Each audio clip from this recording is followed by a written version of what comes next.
Hi everyone, welcome to Mendoza Makes. I'm Michelle Mendoza. So I've been curious about the science behind cookie making and how the different elements of cookies end up making a cookie crispy or soft and chewy. During the Christmas season, me and my family usually make all different varieties of cookies. You make snickerdoodles and peanut blossoms and gingerbread, sugar cookies. We make bars, lemon bars, brownies, all these sweets. And so I was curious how I could apply the science of cookie making to each one of those cookies and read the recipe and understand what type of cookie will come out based on what ingredients I'm using in it. As I was doing all this research though, I found that it's a lot of information. There's too much information to put into just one video. It would be like 3 hours long. So what I'm going to do is put together a series of videos, each video focused on a different element that goes into the cookie and how it affects the outcome. Some people like them thick and chewy, some people like them thin and crispy. It's up to you. But hopefully with this information, you can apply it to your cookie making at home and know how your cookie is going to turn out and what things you can change about your cookie to make it the best cookie for you every time. So in this first video, we're going to start out talking about kind of the materials that you start with to make cookies and bars. We're going to talk about pans and the type of materials to use, your oven. I'm going to talk about storage, so how to store your cookies or your cookie dough after you bake it to make sure it stays good. And then I'm also going to talk about flour, the types of flour that you can use in your cookies and how they'll affect the outcome of your cookie once it's baked. First, let's talk about pans. The ones that I like the best are shiny aluminum. These are going to give you the best transfer of heat when they're in the oven. Non-stick cookie sheets have a non-stick coating on them from the manufacturer. It makes it easier to remove the cookies when they're done baking in the oven. You may get smaller or more rounded cookies when you bake with these. Typically, if you look at the manufacturer's instructions for non-stick cooking sheets, they'll tell you to lower the temperature of baking by 25 degrees. When you're using a cooking sheet, you only want to grease the cookie sheet with cooking spray or shortening, never butter or oil, because if you use butter or oil, it will burn in the oven and burn your cookie. Instead, only grease the cookie sheet if the recipe calls for it, or you can always use silicone mats, which make it super easy to remove the cookies when they're done baking. Recently got a bunch of these and they seriously made it so easy, and cleanup is really easy because your pan's not dirty or sprayed with oil. If you're using a non-stick cookie sheet, they're already greased, so you don't need to put more grease even if the recipe calls for it. If you do put extra grease, the non-stick surface of the cookie sheet will cause the extra oil that you put on it to kind of pool up, and that'll end up in your cookies, and your cookies will be extra oily. 9 times out of 10, this also causes them to spread more, and you'll end up with a thinner, more crispy cookie. If you're making bars like brownies, lemon bars, that sort of thing, always use exactly the size of pan that the recipe calls for. Bars made in pans too big will be hard and overcooked because they'll need to be spread thinner to cover the surface of the pan. Bars made in pans too small will not be cooked all the way because there's not enough surface for them to spread out like they should, but the edges will be very hard. A good trick to getting your bars out of the pan once they're done is to line your pan with parchment paper, pour your batter in there, let it cook, and then when it's done, you can lift out the bars by the side of the parchment paper. Now only use parchment paper for this, not wax paper. If you put wax paper in the oven, it'll burn your house down. You also want to make sure that when you take your cookies out of the oven, you let them rest on the cookie sheet for just a couple minutes at room temperature before you take them off. Because right now these just came out of the oven and they're still pretty soft.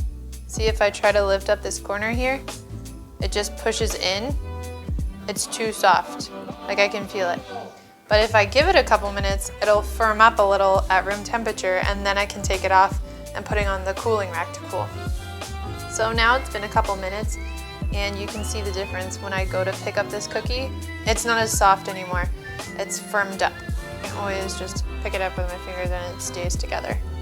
Now let's talk about your oven. If you don't have an oven thermometer to tell you exactly what temperature it is inside your oven, usually when it beeps that it's preheated, it's actually not. Most ovens are actually pretty inaccurate by about 25 degrees. So when my oven beeps that it's ready, I actually wait another minute or two to make sure that it's up to temperature. Usually cookies are only in the oven for 9 to 12 minutes. That's not very long, so you want to make sure that they have the temperature that they need the entire time they're in the oven. Also, when you put them in the oven, it takes them a minute or two to actually heat up because they've been sitting at room temperature or in the fridge. So it's not like when you put it in the oven, it's immediately 350 degrees. It takes it a minute to warm up and for the heat to penetrate the cookie. So if you're putting your cookie into a 300 degree oven when your recipe calls for 350 and it's only in there for 9 or 10 minutes, it's going to take longer for it to heat up and it's not going to be done all the way. Now let's talk about how to store your cookies after they're made to make sure they stay fresh until you eat them. Crispy cookies can be kept loosely covered at room temperature to maintain their crispy texture. Soft cookies, like peanut blossoms, need to be stored in an airtight container like the sippy bag to make sure that they stay soft. If you're frosting cookies, like gingerbread or sugar cookies, let the icing dry all the way until it's hardened, and then you can store them in an airtight container with wax paper in between layers of cookies so that the icing doesn't get messed up.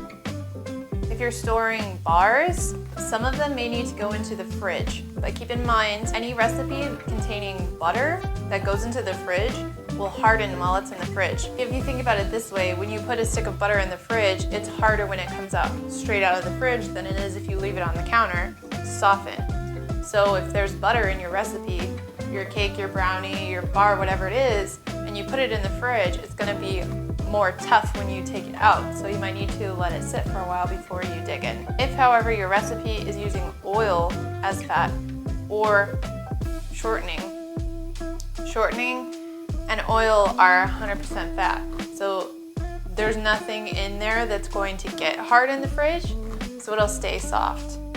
So I usually store-bought cakes and frostings are soft when you bring them home, even straight from the fridge, because they use shortening and oil instead of butter. You can also store cookie dough in the freezer if you don't want to bake it right away, or maybe you only want to bake a half batch and save the rest for later. Most cookie doughs can be frozen for 1 to 3 months, and what I usually do is I put them in the container and put plastic wrap on the top and kind of push it down into the cookie dough to keep it from forming a kind of crust on the top.